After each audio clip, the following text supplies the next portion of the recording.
ኤርሚያስ አበበ ምን ነክቶት የደቡብን ህዝብ ሰደበ? ምናልባት ወንድሜ ከድሮ ማንነት ያለቀቀ የሆነ ማንነት ያለክ ነው የሚመስለው። ሙሴ ሰለሞን ላይ ህግ ዙሩን ሳያከርበት አይቀር። በፈጣን መረጃዎቹ የምናውቀው ሙሴ ሰለሞን በአሁን ሰዓት በቁጥጥር ስር መዋሉና ሙሴ ሰለሞን እስር ቤት ከገባ ፖሊስ ስራውን እየሰራ ነው ማለት ነው። የኤርትራው መሪ የሆነው ኢሳያስ አፈወርቄ ይሞታል ያለው የነብዩ ውርደት። ኤርትራ ትለመልማለች፣ ኢሳያስ አፈወርቄ ይሞታል፣ 80% ኤርትራ ጴንጤ ይሆናል፣ አስመራ ከተማ ላይ በየከተሞች ሜጋ ቸርቾች ይከፈታሉ። እሺ የትኛውን ጴንጤ እንመን? ራማካ አሱዱዱ ኩንታ ኢብራሱሜ አሙሹ ቡሩና እኔ ጋራ ደርሰው የጋለሞታ ጸሎት ጸልዩ። ልክ እኔ ጋር ሲደርስ ያምን ዝሯ ሴት እየጸሎት ለምትጸልይ ታስታውሳለህ? ጌታ ኢየሱስ ጋር ምጥተው እቺ ሴት ኃጢአተኛ ነች ነው ገራቶ ያለው ሴት። የፕሮቴስታንት መዝሙር የለም ዘፈን እንጂ። የፕሮቴስታንት መዝሙር መስማት ሁለቱም ተመሳሳይ ነገር ነው። ምሕረቱ ብዙ ነው፣ ምሕረቱ ብዙ ነው፣ ብዙ ነው፣ ብዙ ነው፣ ምሕረቱ ብዙ ነው፣ ብዙ ነው። ሰላም እንዴት ናችሁ? የወንድማችሁ ጂሚ ቤሪያው ነኝ። ዛሬ እንግዲህ እንደተለመደው በቆንጆ ቪዲዮዎችና በቆንጆ ሀሳቦች ከች ብዬላችኋለሁ። ሁላችሁም ቪዲዮን ከመጀመራችሁ በፊት ላይክ እያደረጋችሁ ቪዲዮን ጀምሩ። ሰብስክራይብም ያላደረጋችሁ ሰዎች ሰብስክራይብ እያደረጋችሁ ቤተሰብ ሁኑ። ወዳጅነታችሁን አጠናክሩ። ይመቻችሁ። ኤርሚያስ አበበን ምን ነክቶት ነው? እነዚህ ከደቡብ ኢትዮጵያ ወጥተናል ብለው የሚሉ አገልጋዮቹ ራሳቸው አብዛኞቹ አመንዝሮች ናቸው። አይቶችን ወንድሞች፣ በተለይ ከደቡብ ኢትዮጵያ አጠቃላይ ደቡብ ኢትዮጵያ ከዛ ተነስተናል ብለው የሚሉ በተለይ እነዚህ ነቢያቱ የሚባሉት አካባቢ ጋር ሴቶችና ወንዶች የተባሉት በጣም ብዙዎቹ ሌቦች፣ ነፍሰ ገዳይ፣ ደፋር፣ ሃይማኖት የሆነባቸው ሰዎች ለገንዘብ ሲሉ ያርዱዋል ወይ ያሳርዱዋል። ከደቡብ አካባቢ የሚመጡ አገልጋዮች ድሮም ከነሱ ብለ አንዳንድ ነገር አወራ። ዘረኝነት አለቀቀህም ማለት ነው። ኮይላይታስ በመጣ ከዋሳስ በመጣ እኔ ችግር የለም ያርሲ ልጅ ነኝ እና አባባ ጎሌ የመጡበት ምድር ነው። እነ ዮሐንስ ባሰና የመጡበት ምድር ነው። እነ ኪዳሞ ትልልቅ ሰዎች እኮ አሉ አንተ እዛ ምድር ላይ። ዛሬ ለኢትዮጵያ መቀየር ምክንያት የሆኑ ሰዎች አሉ እኮ አንተ የእምነት አባቶች። ሆሳና ላይ፣ ወላይታ ላይ፣ ሲዳማ ውስጥ፣ አርባ ምንጭ ታላላቅ የወንጌል ጀግኖች እኮ አሉ። በቃሊዮት በመካና ኢየሱስ ወንጌላዊ ኤርሚ አንዳንዴ እውቀት ሲበዛም ሰዎች ይስታሉ፣ አንዳንዴ ለአዋቂዎችም ይናገራቸዋልና ምናልባት ወንድሜ ከድሮ ማንነት ያለቀቀ የሆነ ማንነት ያለክ ነው የሚመስለው። በመጀመሪያ ይህ ቪዲዮ የቆየ ቪዲዮ በጣም ቆይቷል። ቪዲዮ አንዳንዴ ሶሻል ሚዲያ ላይ ያሉ ትንሽ ዘግየት እያለ ኢንፎርሜሽን የሚደርሳቸው ሰዎች ነገሮችን ያበላሻሉ እና ይሄ ቪዲዮ ኖርማሊ በጣም የቆየ ነው እና ከደቡብ ኢትዮጵያ የወጡ አብዛኛው አገልጋዮች አመንዝራ ናቸው ብሎ መናገር ትንሽ ከበድ ቢልም ያው የቆየ ቪዲዮ ቢሆንም አሁንም እንደ አጀንዳ ሪፒትድሊ እየተደጋገመ የሚነሳ ቶፒክ ነውና እስኪ መጀመሪያ የሰውየውን ሐሳብ በደንብ እንስማውና እስከ መጨረሻ እናስጨርሰውና እኛም የግላችንን ሐሳብ እንናገራለን። አንተ በወንጌል ስታነብ ሐሰተኛ ነቢያቶች የምነሱ በአቅጣጫ ነው እንዴ? ሐሰተኛ ነቢያቶች ከደቡብ እነሳሉ ብሎ ነው እንዴ ያስተማረክ ወንጌል? ከደቡብ ካልሆነ ከሰሜን አይነሳም፣ ከምስራቅ ከምዕራብም አይነሳም፣ ከደቡብ ብቻ ነው የምነሳው። የት ነው ያንን ያነበብከው? ጉዳዩን እናንተ ወደ ብሔር ወስዳችሁት ወደ ብሔር መቀየር ካልፈለጋችሁ በስተቀር የተናገረው ነገር በጣም መስመር የሳተ ነው ብዬ አላስብም። እኔ ብሔር አድርጋችሁ እንዳታስቡ በጭራሽ። ሁሉም የደቡብ ህዝብ ነው። ሁሉም የደቡብ ህዝብ እንደዚህ አይነት አመለካከትና እንደዚህ አይነት የክርስትና ሌቭል ላይ ነው ያለው የሚለው ነገር አያስማማኝም። ትክክል አይደለም። ፉርሽ ነው ሁሉም በሚለው አልስማማም። ነገር ግን በሶሻል ሚዲያ ላይ ከምናያቸውና ከየት እንደመጡ ሲነግሩን ከሚያገለግሉት አገልግሎት ተነስተን ግን እንደዚህ አይነት ነገሮችን ለመነጋገር ችለን ነበረ ያለፉት 2 ዓመታት ምናምን ላይ ማለት ነው። በቲክታክ ፕላትፎርማችንም በተለያዩ ሶሻል ሚዲያዎች ላይ እንደዚህ የመነጋገር ነገሮች ነበሩ። ግን ይሄን ሁሉ ሐሳብ እንዲመጣና እንደዚህ ኤርሚያስ አበበም ግንፍል ብሎ እንዲናገር ያደረገው ነገር ምንድነው ብለን ብንጠያየቅ ግን እንደ ጉድ እየፈሉ ያሉት የነዛ የሐሰተኛ ነቢያት ሙቭመንት ነው። የነዛ የሆድ አደሮች ነቢይነን ባዮች የነዛ ውሸታሞች ስራ ነው እንደዚህ እንድንነጋገር እያደረገን ያለው። እውነቱንም ማንነጋገር ከተባባልን ወንጌል ሲጀመር በሚገርም ሁኔታና በሚገርም መገለጥ በሚገርም ኃይል እየተሰራ የመጣበትና የተሰራበት ቦታ ቢኖር ወደ ደቡብ ክልል ነው፣ ወደ ደቡብ ኢትዮጵያ ነው። ይሄን ደግሞ ማናችንም የምንክደው አይደለም። ይሄ ትክክለኛ ሁላችንም ወንጌላውያን አማኞች በአንድ ድምጽ ልንናገር የምንችለው ነገር ነው። ግን አሁን ከደቡብ አካባቢ የመጣው ንጹህ ወንጌል እንዲሰደብና እንዲበሻቀጥ ያደረጉት ምኖች ናቸው ብትሉ ከዛው የተወለዱ ከዛው የወጡ ሌባ ነቢይ ነን ባዮች ናቸው። ይሄን ደግሞ ክሊርሊ ነው የምንነጋገረው። ሌባ ነቢይ ነን ባዮች አገልጋዮችን ሁሉ አለከውም። እኔም ሌባ ነቢይ ነን ባዮች አብዛኛዎቻቸው የቲቪ ቻናልም ከፍቶ እየተንቀሳቀሱ ያሉ አዲሽናሊም ደግሞ አሁንም ለመክፈት እየዳዱ ያሉ ሸራ ወጥረው የህዝብን የኪስን የምዕመንን ገንዘብ እየበዘበዙ ያሉት አብዛኛው ወደዛ አካባቢ ነው የሚል ግምት ብዙዎቻቸው ስላላቸው ነው እንጂማ እውነት እንነጋገር ከተባለ እንደኔው አይነት አቋም ያላቸው ጽድት ያለ አቋም ያላቸው ማለት ነው ማለት ከእግዚአብሔር ቃል ውጪ ከስክሪፕቸር ውጪ ወጣ ያለ ልምምድ እለማመዳለሁ ብለ ፊቱ ልትቆም የማትችል የሚገርም የደቡብ ልጆች ጓደኞቻችን አሉ። የሚገርሙ ደፋር ማለት ነው። ይጥፋ ሊል የሚችል ማነህ አንተ በእግዚአብሔር ቃል ላይ የምትሸቃቀጥ? ማነህ አንተ በእግዚአብሔር ቃል ላይ የምትዘርፍ? ማነህ አንተ የእግዚአብሔርን ህዝብ በደም የተዋጀውን ህዝብ የምትዘርፍ ብሎ ፍጥጥ ብሎ መፈናፈኛ የሚያሳጣ የሚገርም የደቡብ ጓደኞች አሉ። ሁሉም አይደሉም፣ ግን ደግሞ ሃስቲ ጀነራላይዝ ተደርጎ ብዙዎች በየኮሜንቱ በየሶሻል ሚዲያ በየፕላትፎርሙ እንዲሳደቡ የደቡብን ህዝብ አብዛኛውን እንዲሰድቡ እያደረጉ ያሉት ግን ምኖች ናቸው? እነኚህ ሐሰተኛ ነቢያቶች ናቸው። እነኚህ ለሆዳቸው ያደሩ ለከርሳቸው የተገዙ አገልጋይነን ባዮች፣ የግል ጥቅም የገዛቸው አገልጋይነን ባዮች ናቸው። ወደ ዘር አትውሰዱት በጭራሽ። ሪያሊቲ ደግሞ ስንነጋገር እንዳይደብራችሁ፣ በቃ በጭራሽ እንዳይደብራችሁ። እኔ አሁን በተናገርኩት ነገር በየትኛውም አግባብኑ ልጠየቅበት ዝግጁ ነኝ። ሙሴ ሰለሞን ላይ ዙሩ ከሮበታል። ሰበር ዜና። በፈጣን መረጃዎቹ የምናውቀው ሙሴ ሰለሞን በአሁን ሰዓት በቁጥጥር ስር መዋሉና በስር ላይ እንደሚገኝ ተነግሯል። ሙሴ ሰለሞን ገባ አሉ። ሙሴ ሰለሞን እስር ቤት ከገባ ፖሊስ ስራውን እየሰራ ነው ማለት ነው፣ ጀመረ ማለት ነው ስራውን። ስለዚህ አመሰግናለሁ፣ እናመሰግናለን፣ በርታ ነው መባል ያለበት። የሚገርማችሁ ነገር ሙሴ ሰለሞን ብቻ ሳይሆን አብዛኛው ፕሮሞሽን ላይ እየተሳተፉ ያሉ ቲክታከሮች they don't even have an idea the secret behind ይሄ የድርጅቶች ማለት ነው። የአብዛኛው የድርጅቶችን ሰክሬት ፓርታቸውን አያውቁም ብቻ የተነገራቸውን እና ብሪፍሊ ድርጅቶች ያስረዷቸውን ሐሳብ ነው እንጂ የሚያውቁት ትክክለኛ የድርጅቱን አቋም ሙሉ በሙሉ ያውቃሉ ብዬ አላስብም። አሴ ቢዝነስም ጭምር ነው። አሁን ሪያሊቲውን ስንነጋገር ፕሮሞሽን ሪያሊቲም ጭምር ነው እና እንደዛ የሚባሉ ነገሮች አሉ። አሁን ይሄ አንደኛው መላምት ነው። ሙሴ ሰለሞን ታሰረ ተብሎ እየተወሩበት ካሉት አንዳንድ ክሶች መሃል አንዱ በሆነ ድርጅት አንድ ትራቭል ኤጀንሲ አለ፣ እዛ ላይ ብዙ ህዝቦች ላይ በተደረገው መጭበርበር ነውና እርግጠኛ ነኝ ዘ ሰክሬት ቢሃይንድ ዘም ሙሴ ሰለሞን በደንብ ያውቀዋል ብዬ አላስብም።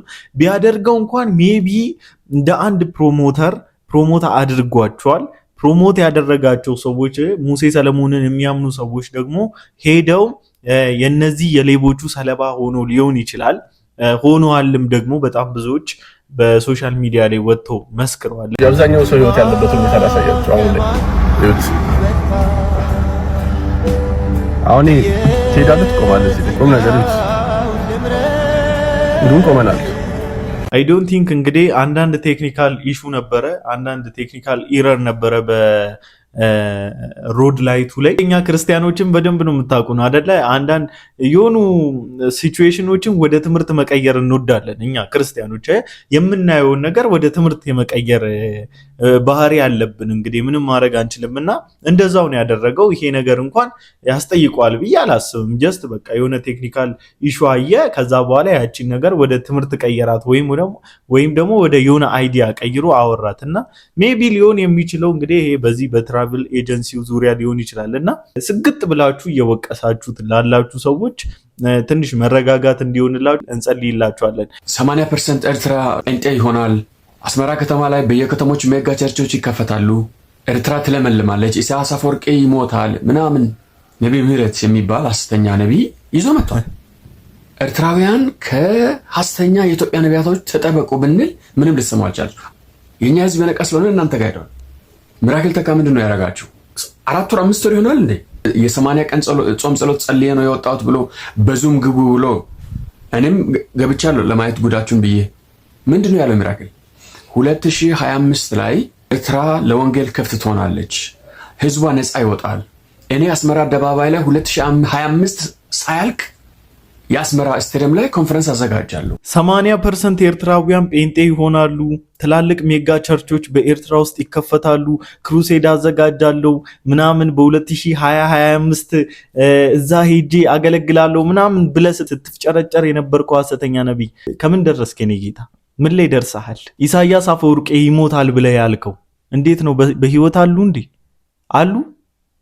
ጎሽ ካሉ ይሁን። ለማንኛውም ጌታ ያላላችሁን ነገር አለን ብላችሁ የምትበጠራረቁ የምትቀባጥሩ ሌቦች እረፉ፣ አድቡ። ጌታ ስለ ህዝቡ ይራራል። ትቀጡበታላችሁ። ነው የምትመጡት። ይቅርባችሁ። ወንብድናችሁን በልክ አድርጉት። አትወንብዱ እያላችሁ አይደለም። እንድትወነብዱ የፈቀደላችሁ ህዝብ አለ። የፈቀደላችሁን ህዝብ ላይ ወንብዱ፣ ስረቁት። ስረቀኝ ብሎ ፍቃዱን የሰጣ ላይሰንስ የሰጠን ህዝብ ዝረፉ። ላይሰንስ ስላችሁ ይሄ ምናምን አይደለም።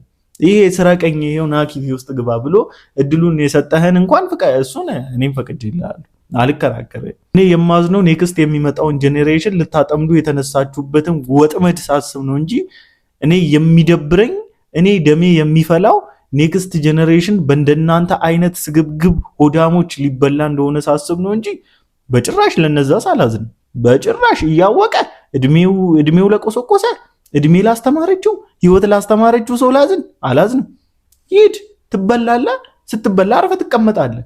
ከዛ በኋላ ሚዲያ ላይ መጥተህ እንትን እኮ ሄጄ ምናምን ተጫወተብኝ፣ በጥፊ መታኝ፣ ምናምን ኪሴን በዘበዘው ምናምን ትላላችሁ። ምንም ልንረዳችሁ አንችልም። ይኸው እየተነጋገርን ነው። ሪያሊቲውን ይናገራሉ እንጂ አይፈጽሙትም። እግዚአብሔር ለቃሉ ታማኝ ነው። እግዚአብሔር ያለውን ያደርጋል። እግዚአብሔር ያለውን ይፈጽማል። ይኸው ግን እግዚአብሔር አለን የሚሉ በፍ ነቢይ ነን ባዮችን አየን። ግን አንድም ሰው ተፈጥሮ ያየንበት ሰው የለም። ሁሉም ሐሰተኞች ናቸው። ሁሉም ሆዳሞች ከርሳሞች ናቸው። ሁሉም ለገንዘብ ለግል ህይወታቸው ኮዳቸውን አስቀድሞ እየኖሩ ያሉ ናቸው። ሚራክል አንድ የራሱ ስፒከር አንድ ማይክ እቺ አንዷ ማይክ አለች አይደል? የሌለው ሰው ነው። ከህዝብ ገንዘብ ይሰበስባል። ነገ ካናዳ ሄዳለሁ ብሎ ስለሚያስብ ይኸው 10 ዓመት ስፒከር እና ሳውንድ ሲስተም በክራይ ነው፣ ኪቦርድ በክራይ ነው። አገልጋዮቹ ራሱ ግራ ገብቷቸዋል። ለምንድን ነው ገንዘብ ያለን ሳውንድ ሲስተም የማይገዛው ብሎ እርስ በርስ ነው የሚያወሩት። ለእኛ ነው የሚነግሩት። ለእኔ ምን ትነግራላችሁ? ሄዳችሁ ለሱ ንገሩ እንጂ። ለአንድ ቀን ቪኤት 25,000 ብር ተከራይቶ ደቡብ ኦሞና ሚዛን እየነዳ ይሄዳል። እናንተ ጭቆናው ስላላችሁ፣ ፓስተሮቻችሁ ታስረው ስላሉ፣ ክርስቲያኖች ስለሚታሰሩ 10 ምናምን ዓመት ሙሉ ስፒከር የማይገዛ ሰውዬ እና ታዲያ ይሄ ዝርፊያ አይደል እንዴ? 10 ዓመት ሙሉ ተከራይቶ ቪኤት ተከራይቶ፣ አረ ነውር ነው። ጌታ ነውር ነው። ኢየሱስ አረ በሉ እንግዲህ እሰይ ተበላችሁ። ጌታን ተበሉ። እኔ ገና ከዚህ በላይ ትበላላችሁ። ይብሏችሁ እስክትነቁ ድረስ ይበዝብዟችሁ። አንዳንዴ ማለት ነው ምን ይባላል መሰላችሁ? ሞኝ ከስህተቱ ይማራል፣ ብልጥ ደግሞ ከሞኙ ስህተት ይማራል ይባላል። ስለዚህ አሁን እንደዚህ ወጥተው ሚዲያ ላይ እየተናገሩ ያሉ ሰዎች የሆነ ሰዓት ላይ በእነዚህ ትሪክ ተደርጎ ተበልተዋል። አዳምጧቸው፣ ስሟቸው፣ ተው ይሻላቸዋል። የተበሉትን አዳምጡ።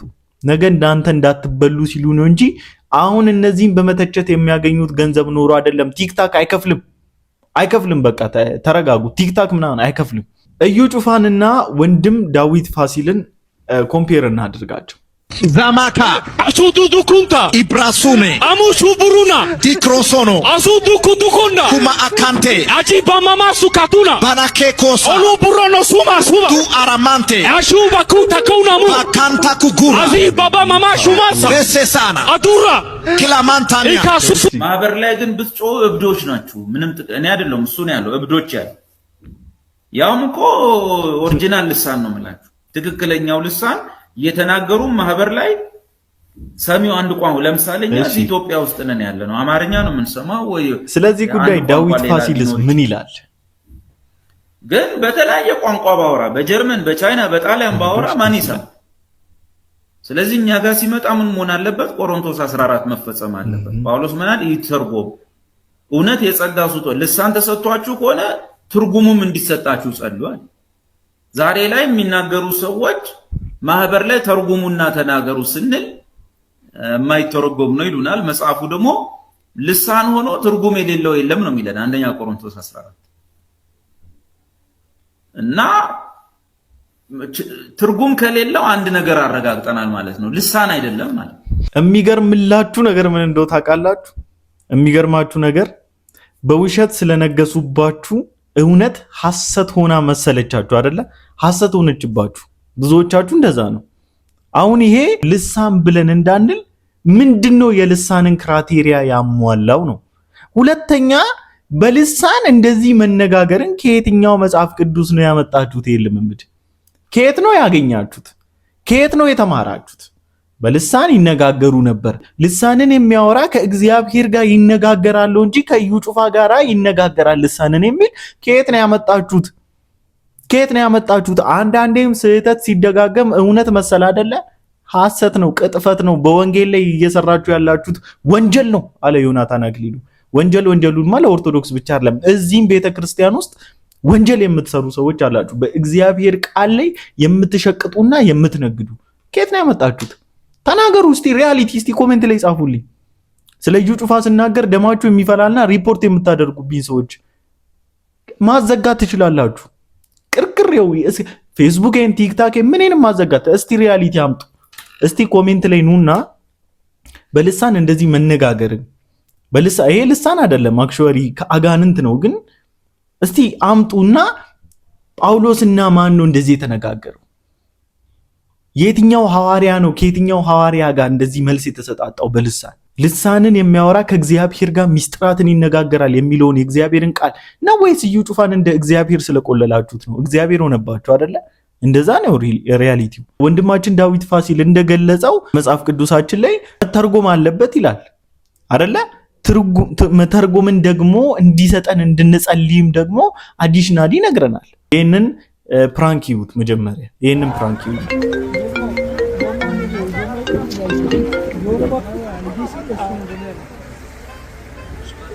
ኦ ሹ ኒሃ我好谢谢God have mercy 我找不起就的我了是个小鬼狗是个猪一坑中的我不是ይውላችሁ እንግዲህ ይህ ወንድማችን በአንድ በትራንስፖርት ውስጥ ነውና ኢትዮጵያ ውስጥ ነውና ይህ ሰውዬ ፕራንክ እያደረገ ያለው ፒፕሉን በቻይንኛ ነው። በቻይንኛ ሲናገር ለምን ግር የተሰኙ ይመስላችኋል? ለምን እየሳቁ ያለ ይመስላችኋል? ለምን ግራ የተጋቡ ይመስላችኋል? ቻይንኛ ነው የሚወራው ነገር ግራ ስለገባቸው ነው። አዘሴም ታይም ልሳንም እንደዚህ ነው። ግራ ነው የምታጋቡት። ግራ ነው የሚገባቸው። ምንም እንደምታወሩ አያውቁም። ዛትስ ዋይ የሚለገጥብን፣ ለዛ ነው የሚስቁብን፣ ለዛ ነው የሚቀልዱብን የምንለውን ነገር ስለማያውቁ። ታዲያ ለምን ደግሞ ፈርዱባቸው? ለምንድን ነው ለመቀጥቀጥ ታዲያ ድንጋያችሁን ሰብስባችሁ ድንጋያችሁን ለቅማችሁ የምትመጡት? ኦርቶዶክሳውያን ትክክል እኮ ናቸው። ታዲያ ያላወቁትን ጠየቋችሁ፣ መልስ ልሰጧችሁ አልቻላችሁ። ልክ እንደዚህ በቻይንኛ ፕራንክ እያደረገ እንዳለው ሰው እንደዛ ነው እኔ የማስበው። ካልተረጉማችሁ ልሳን እንዳለ የማምን ክርስቲያን ነኝ። ከራሴ ያመጣው ቋንቋ አይደለም፣ ራሱ መንፈስ ቅዱስ የሰጠኝ ቋንቋ ነው። በዚህ አምናለሁ።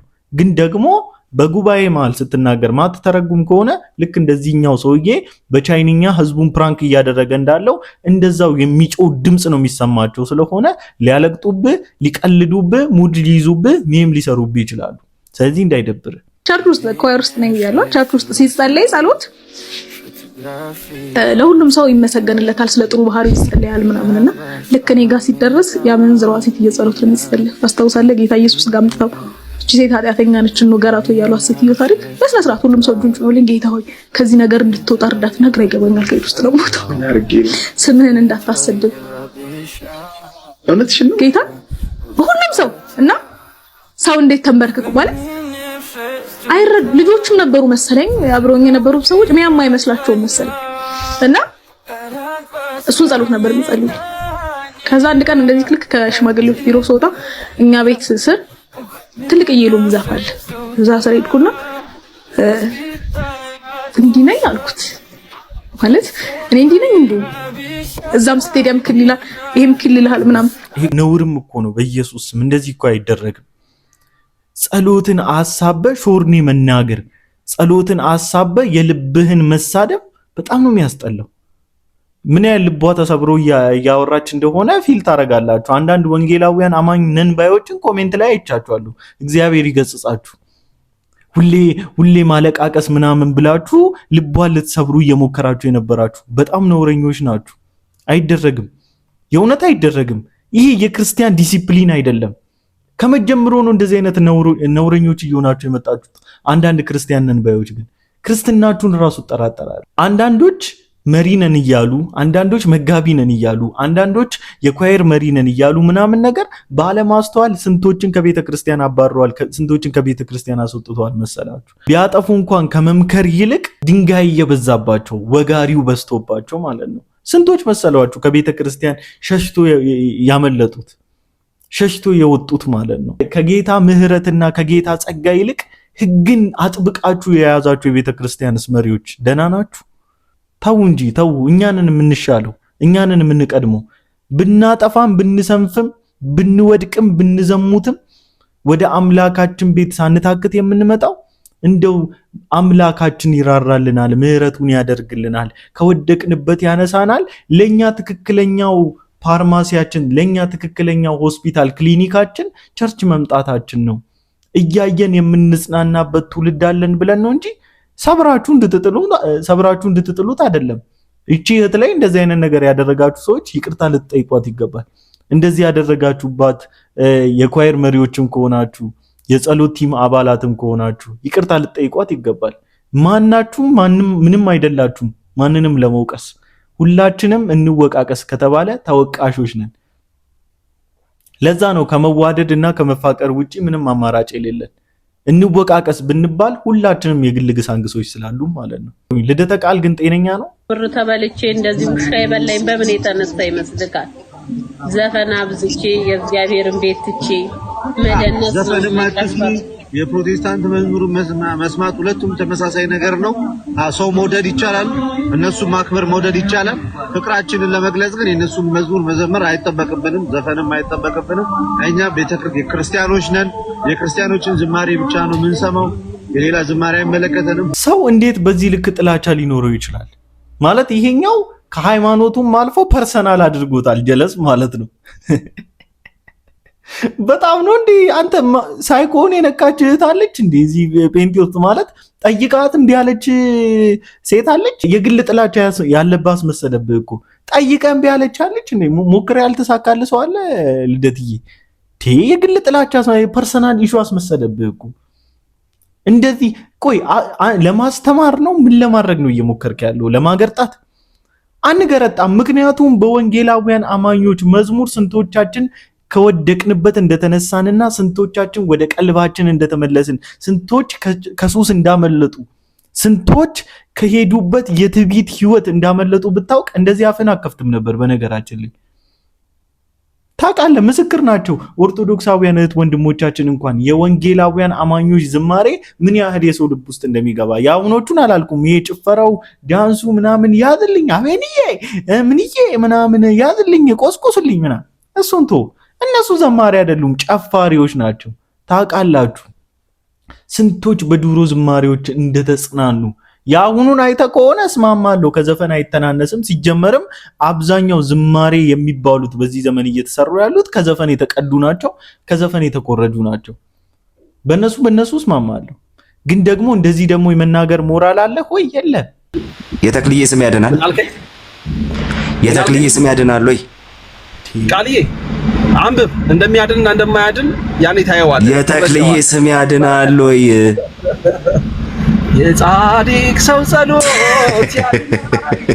የጻድቅ ያድናል። ገና እስኪ ነስር ድረስ ነው የምነግርህ። የተክልዬ ስም ያድናል ወይ? ጥያቄውን ለምን አትመልስም? ተክለ ሃይማኖት ጻድቅ ከጌታ በኢየሱስ ተክለ ሃይማኖት ጻድቅ ስም ያድናል ከመውደቅ። እኔ ስቀኝለት ስዘምር በደስታ። ኧረ በጌታ ስም ኧረ እባክህ ተክለ ሃይማኖት። ይሄ ሰው በቃ በጣም እያስተዋለ ነው ብዬ አስቤ ነበረ። ግን ኧረ በእናታችሁ ብቻ ይመችህ። የሆነ ቀን ታስተውላለህ። ግን በጣም ያስቃል። ጌታ በጣም ያስቃል። በስመ አብ የፍጡር ስም ጠርተህ ምናምን ልትድን ያምርሃል? እንዴት መቼ ትድናለህ? የፍጡር ስም ጠርተህ? ኧረ የፍጡር ስም አያድንም እንዴ? ይህ መጽሐፍ ቅዱሳዊ ነው? ክህደት ነው። ክህደቱ እኮ ነው ወሰድ እያደረገ ሄድ መለስ የሚያደርጋችሁ። እግዚአብሔር ይርዳችሁ እንጂ እግዚአብሔርን ሳናገኘው ቀድመን ያገኘናት ማርያምን ነው። ጥምቀት እንጠመቃለን። የምንጠመቀው ያ ማየገቡ ከማን የተገኘ ነው? ከድንግል ማርያም የተገኘ ነው። የምንጠጣው ደም ከማን የተገኘ ነው? ከድንግል የተገኘ ነው። እንደውም ይኸውላችሁ እግዚአብሔርን ሳናገኘው አስቀድመን ያገኘናት ብትኖር ድንግል ማርያም ናት። ለዚህ ነው አባ ጊዮርጊስ ዘጋስጫ ምን ይላል?